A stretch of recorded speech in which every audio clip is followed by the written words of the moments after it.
a minha esposa. Ela vai falar um pouco para vocês, concluir aqui essa palestra, sobre a influência e bloqueios dos nossos egos, ego infantil, ego adulto, ego maduro, num processo de influência na sociedade. Tá? A minha esposa é psicoterapeuta e há 30 anos nós trabalhamos com essas ferramentas, né, que são relacionadas à gestão de pessoas. Ela especificamente atua com mentoring, fazendo mentoria e coaching com presidentes de empresas e executivos para que eles possam desenvolver essa mentalidade de crescimento, essa mentalidade sistêmica. Então, com vocês, Fabrícia Machado, minha esposa, que é a minha melhor parte.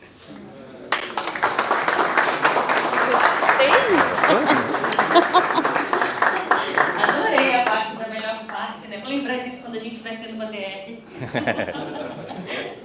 Boa tarde a vocês, boa tarde a todos. Primeiramente, queria dizer que quando o Coronel Cel, o Coronel Leibniz e o Marco da Atitude Cromo nos chamaram para conversar sobre esse projeto, eu sentadinha na cadeira, eu quicava, não é verdade, Coronel?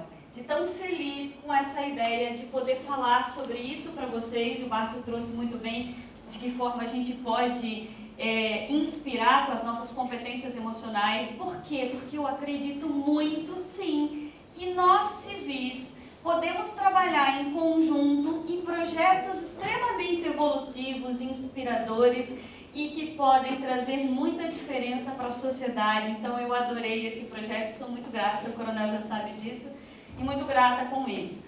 E daí eu queria falar uma coisa muito rápida para vocês, mas falar a respeito de potenciais que a gente tem dentro da gente, que nos motivam para que a gente possa ser um civil que traz ideias e possa trabalhar em conjunto com vocês militares e também trazer aspectos nossos do nosso ego que às vezes são limitadores e sabotadores. E eu vou trazer só 4 exemplos de 4 egos para que vocês, rapidamente, vocês vão identificar, porque todos nós temos isso dentro da gente. E a gente passa pouco tempo olhando para dentro de nós, a gente passa pouco tempo olhando quais são os nossos reais potenciais, mas também quais são as nossas dificuldades. E quando a gente não conhece o que a gente tem de bom, mas também os nossos calcanhares de Aquiles, às vezes a gente perde força, às vezes a gente perde coragem e às vezes até a nossa autoestima para criar projetos novos baixam, porque a gente não reconhece isso dentro da gente. Bom, todos nós temos 4 egos dentro da gente. Na verdade, a gente tem várias formas, vários aspectos da nossa personalidade. Para quem não entende um pouco dessa nomenclatura, ego nada mais é, vamos resumir de uma forma simples, a nossa personalidade composta pelas nossas competências, que o Márcio falou muito bem. Ele falou de 9 competências, talentos, forças da gente que a gente tem, mas todos nós temos dificuldades, chatices, medos, raivas, tristezas, coisas dentro da gente. Não existe ninguém dentro dessa sala que não tenha problemas, não é verdade? Vocês militares conhecem mais ainda os problemas de muitas pessoas e da comunidade. Todos nós temos. Eu dou mentoria para grandes líderes e eu escuto, e cada um, como eu disse, cada um tem o problema, tamanho daquilo que precisa para evoluir na vida e principalmente para crescer e etc.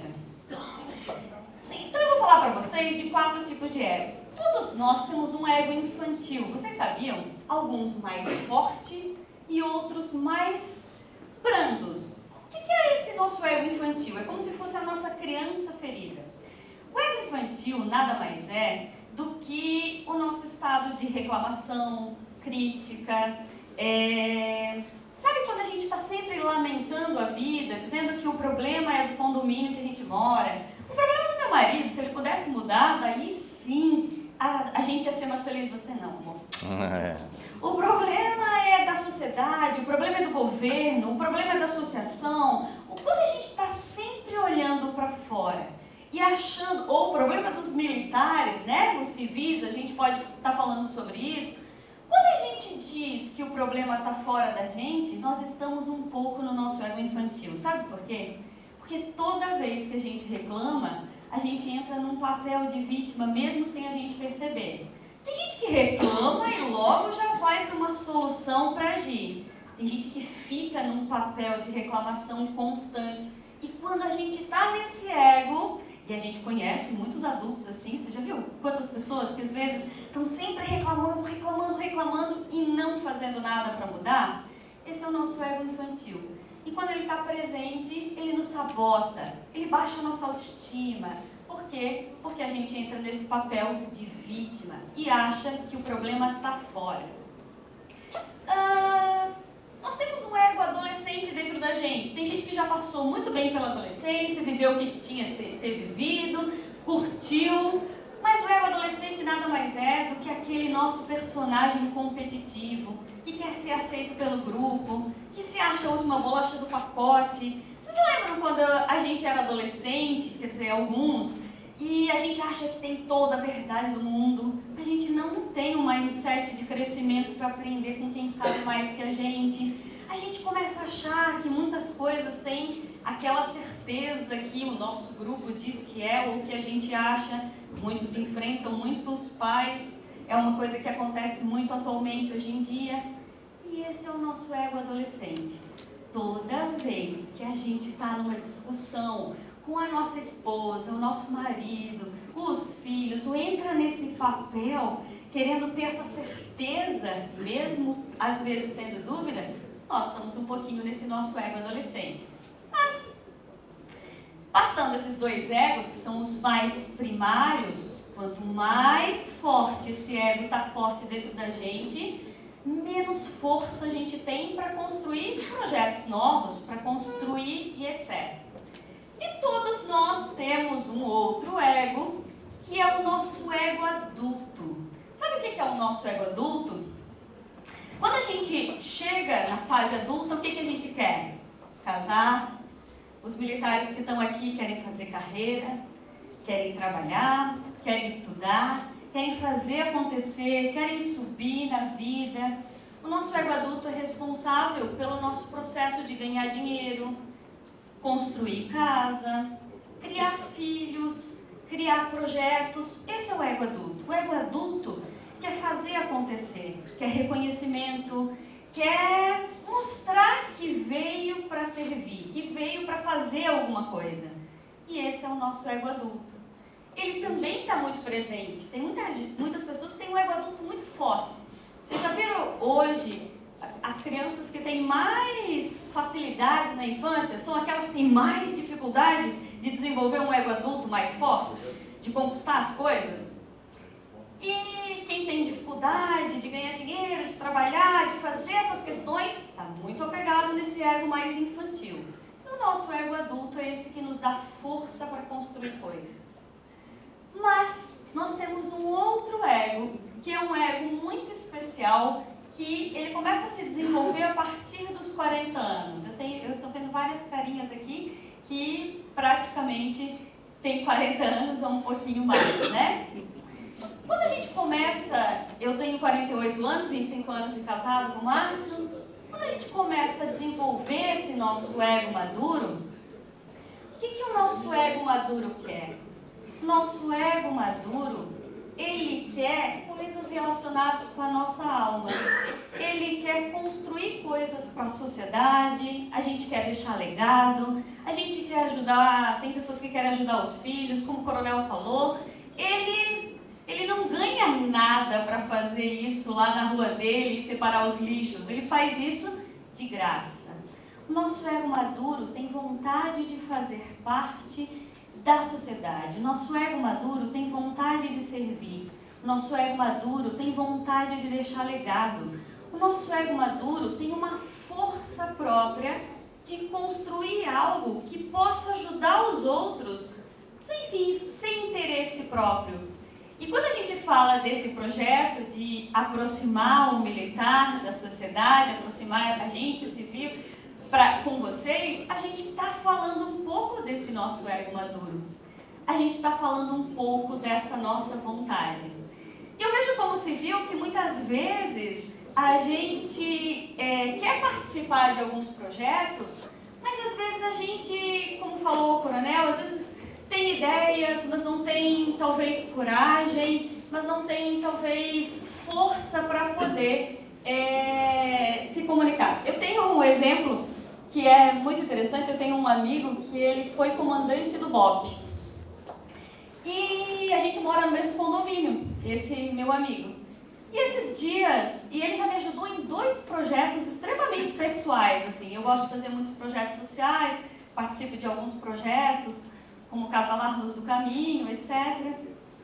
E em um determinado momento, ele tinha me dito que tinha sido guarda florestal. E eu estava no meu escritório, nesse condomínio, tinha na frente do meu escritório, tinha uma árvore bem bonita ali.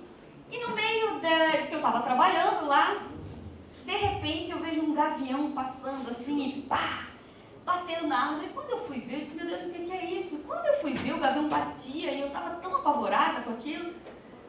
Quando eu fui ver, tinha um ninho de beija-flor, com vários filhotinhos de beija-flor. E aquilo começou a me deixar desesperada, assim. E eu disse, meu Deus, o que eu vou fazer para salvar esses beija-flor? Mas aí na hora eu me senti com culpa, porque, eu sei que o gavião também tem que comer para sobreviver. Mas eu estava muito afim de ajudar os beija-flor do que ajudar o gavião, né? E nesse exato momento eu tinha me lembrado do Ivan, esse meu amigo, e liguei para ele e disse o que estava acontecendo. E ele disse, estou indo aí. Por que eu estou contando essa história para vocês? Ele saiu lá do trabalho, chegou lá em casa eu não me lembro, assim, mais no final da tarde, e ele disse, Fabrício, eu sei o que a gente tem que fazer. Nós temos que fazer um espantalho. E ele me ajudou, porque o ninho estava no chão, ele juntou de uma determinada maneira. O que eu quero dizer com isso? É claro que eu estou falando de uma coisa, de um projeto, de uma coisa simples, né? Mas ele tinha muita vontade de servir. E uma das coisas que eu vejo desse projeto que o Coronel está falando é uma vontade, por conta de vocês. O Coronel Santana, quando se apresentou hoje para mim e para o Márcio, contou uma história da importância de servir, não foi isso, Coronel? E eu acredito que muitos dos militares, dos bombeiros mais ainda, né, de vocês militares, parte da escolha por ter essa profissão foi com vontade de ajudar nós civis. Alguns com as questões da segurança, né, mas outros fazendo parte, porque isso é gostoso, faz parte do nosso ego maduro. Quando a gente ajuda o outro com aquilo que a gente tem de melhor. Como o coronel, o Ivan veio me ajudar. Num outro momento, no dia que eu liguei para ele disse assim, o que foi, Fabrício? Aconteceu alguma coisa? Eu disse, não, foi só um passarinho. Acho que ele pensou que eu estava sendo assaltada. Mas num outro momento, eu tive uma outra situação, que foi ajudar uma pessoa na rua, e ele tinha me dito, não, para que você não vai sozinha, essa pessoa já foi presa, e eu não tinha nem visto. E ele estava participando de um outro projeto, e a gente encaminhou essa pessoa para uma outra situação, que tivesse mais possibilidades de serem ajudados do que nós poderíamos ajudar. O que eu quero dizer com isso? De alguma maneira, como o Márcio falou, todos nós temos potenciais dentro da gente e a gente serve sim. Só que a nossa liderança, ela começa primeiro na nossa casa. Ela começa primeiro nessa... de como a gente representa, o que a gente faz? A gente só dá para a sociedade aquilo que tem dentro da gente. Se a gente vibra nos pensamentos com o nosso ego maduro, com o nosso ego adulto, automaticamente a gente vai entrar numa frequência de poder contribuir para a sociedade ou de poder, de uma certa maneira, pensar em projetos extremamente bacanas que os nossos amigos militares estão dispostos a contribuir com a sociedade. Então, eu queria falar uma coisa para vocês, terminando dizendo que eu acredito numa situação que, tirando o respeito, que daí nós não somos iguais, mas de uma certa maneira, nós todos somos um quando a gente pensa em querer que a sociedade seja melhor. Não é verdade? Todos nós aqui queremos fazer o bem para alguma coisa. Eu não chego em casa querendo fazer o pior para o meu marido ou para o meu filho, ou para as pessoas que convivem comigo, mas às vezes a gente cai. E uma das coisas que a gente precisa fazer é levantar de novo e pensar que todos somos um quando a gente pensa em alguns projetos que possam ajudar a sociedade. Então, eu queria terminar pensando assim, Uma das coisas... Uma vez eu assisti um filme que você já deve ter visto, que é a história de Lincoln. Vocês viram esse filme? Que foi extremamente maravilhoso? Não sei se vocês viram. Mas a história desse presidente que queria, no ano de 1900, se eu não me engano, a mulher dele queria que ele acabasse com a guerra civil que existia no sul dos Estados Unidos. Mas ele estava completamente imbuído da vontade de acabar com a escravatura. Mas o sul dos Estados Unidos não queria porque, de uma certa maneira, tinha muito comércio em relação a isso. E ele tentou, como líder, de todas as maneiras, ele já tinha perdido um filho na guerra, não sei se vocês viram esse filme, se vocês não viram, vale a pena vocês verem. E ele tentou, mas ele acreditava que era aquilo que ele precisava fazer com esse projeto. O que ele fez quando ele não conseguiu todas as assinaturas? Ele foi na casa de cada pessoa que precisava para conseguir aquela assinatura e conseguir aprovar essa lei. E por causa dele, isso acabou e, de uma certa maneira, acabamos ficando todos iguais a partir desse projeto que ele teve. Então, eu queria convidar vocês para que a gente criasse um mindset de crescimento, criasse uma mentalidade de pensarmos todos juntos e, de uma certa maneira, podermos construir uma organização melhor, uma Santa Catarina melhor, que a gente pense em projetos em que todos possam ganhar. Pode ter certeza que o ego maduro de vocês, a alma de vocês, vai bater palmas em todos os projetos que a gente se envolver. Um abraço a todos.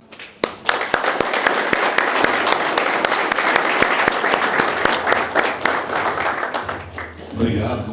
Opa.